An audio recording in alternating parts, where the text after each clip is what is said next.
Welcome back to the Sports News Analysis YouTube channel. My name is Mike. I'm continuing my 2014 free agency rankings, and this video is for who I see as the top 10 wide receiver free agents available here in 2014. This is a tough list to narrow down. There's not many great receivers available in free agency, but there's a lot in that middle tier that I think could help certainly a lot of teams out there. And I'll get started with the list at number 10. I have Emmanuel Sanders. Most recently of the Pittsburgh Steelers.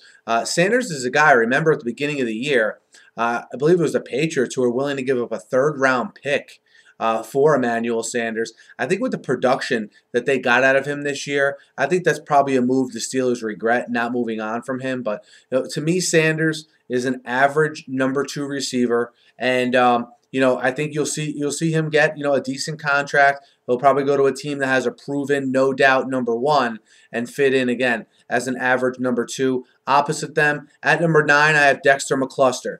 Dexter McCluster is one of these guys who's a dual threat guy, and he's going to have a specific fit on a team. If there's a coach out there that thinks they can use him in like let's say a Danny Woodhead type role, more as a receiver and a returner and catching the ball out of the backfield possibly, I think he could be a guy who's in demand here in free agency. But again, it's got to be a scheme-specific fit where a coach says, that's the guy I want to fill this particular role. But I like what McCluster brings to the table. And don't forget, beginning of next season, he's only going to be 26 years old. So he has that going for him as well. And at number 8, I have Golden Tate of the Seattle Seahawks. He was forced to be, the number 1 option for Russell Wilson this year. I think he sort of falls in that Emmanuel Sanders class where he's probably, on a team with good to decent receivers, an average number 2 option. Where he separates himself is, to me, his ability to make big plays down the field. Seems like he's always involved in a big play, and also his punt return ability. I love what he brings as a punt returner, and when you have 2 things that you can do well, that's added value that these coaches look for in free agency. So, in at number 8, I have Golden Tate. And at number 7, I have Jeremy Maclin. Maclin's an interesting guy. He's coming off that ACL injury. He's obviously known for making explosive plays as well. To me, a little bit more of a proven commodity at receiver than some of the other guys I've already mentioned. But let's not forget, Maclin has never gone over 1,000 yards in a season. He is going to be 27 years old when the season starts next year. I think you see a team give him a very, sort of like a show-me contract here for 2014 to prove he's healthy. And I'm expecting big things from Maclin next year, as long as he can obviously keep from getting hurt. Him to the Chiefs sounds like a perfect match in my eyes. They need a guy who can stretch the field. He has familiarity with Andy Reid. So watch Jeremy Maclin to the Chiefs if they can work out a deal that works for both sides. Certainly that match seems to make sense. And at number 6, James Jones of the Green Bay Packers, 30 years old, all right, at the beginning of next year. So that's a little bit of a strike against him. But I think overall, this is a guy who had 12 touchdowns in 2012, was a little banged up this year. And you're going to have coaches and GMs have to make a decision. Is this a guy who is a product of playing with Aaron Rodgers? Or is this a guy that even away from Rodgers can be a difference maker for my team? And at 30 years of age, we'll see if anyone is willing to give him a long-term deal. But I think he gets a solid deal, again, based on the fact that he was prone to catching touchdowns there in Green Bay. So James Jones I have at number 6. Number 5, I have Hakeem. And before the season started, he probably would have been undoubtedly the number 1 guy on this list. No guy in my eyes has fell from my feelings at the beginning of the year about him till now. Nix has 2 things against him. He has the fact that he's starting to get the knock of being injury prone. That's number 1.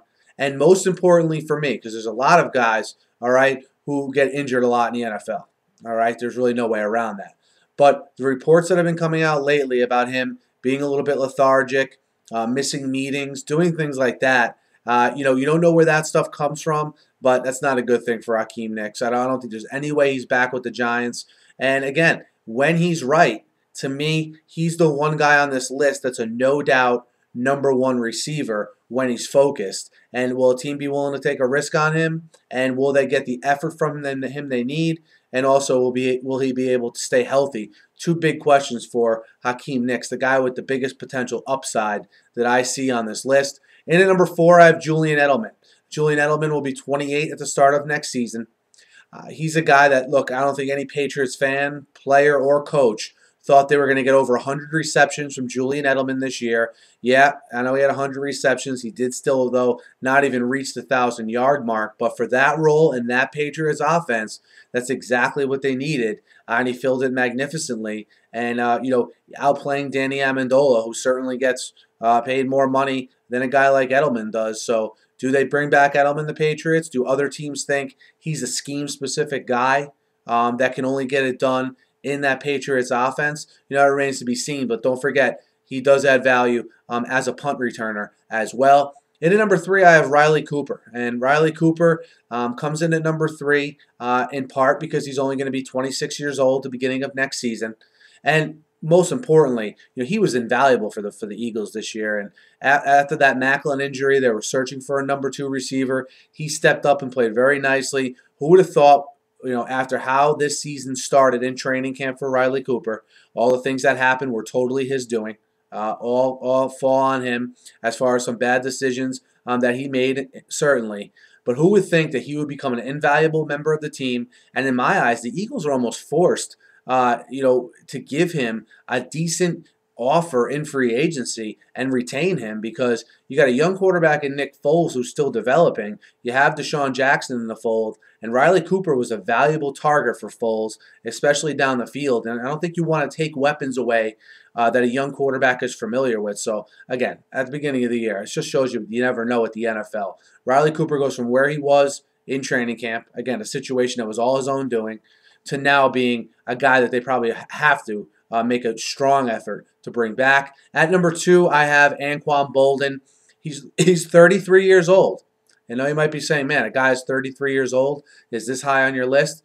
When this guy keeps on making clutch catch after clutch catch, he's hard to keep out of even the top spot. But the fact that he's 33 does hurt him a little bit. I expect the 49ers to make a strong sort of play to keep him. Don't be surprised if maybe he makes his way back to Baltimore as well, because Flacco really fell off, not having a safety valve like Boldin. But the guy's a gamer. The guy comes to play. And if you're a good team, you want a guy like Boldin in the mix. And in at number 1, guys, I have Eric Decker of the Broncos. 27 years old at the start of next year. His numbers the last couple years with Peyton Manning speak for themselves. But I even looked before the Broncos even had Manning about the fact that Decker was a name on the rise even then. He does have value as a punt returner, but make no mistake about it, this guy is a pretty good blocker, all right, to go along with, obviously, the fact that he's a mismatch in a lot of cases, especially on the Broncos when you have Demaryius Thomas opposite him. I would be shocked if Peyton Manning's the quarterback of the Broncos next year if he allows that front office to basically let Eric Decker walk out the door. I expect Decker to be back next year with the Broncos. He comes in as my number 1 wide receiver free agent. Guys, let me know how you see this list. You see anywhere where I made a mistake? What would your list be? Do you want your team to get any of these guys I mentioned? Hit me up in the comments. Again, this is a tough list to make. There's a lot of receivers in that middle area there. So hit me up with your comments on Twitter, also in the comments here on YouTube. Guys, be sure to subscribe to my channel. I'm doing a top 10 list like this for every position, and I cover the draft and a complete NFL offseason here on my YouTube channel. So if you like the NFL, be sure to subscribe. It's absolutely free. Thanks as always for listening. Have a great night.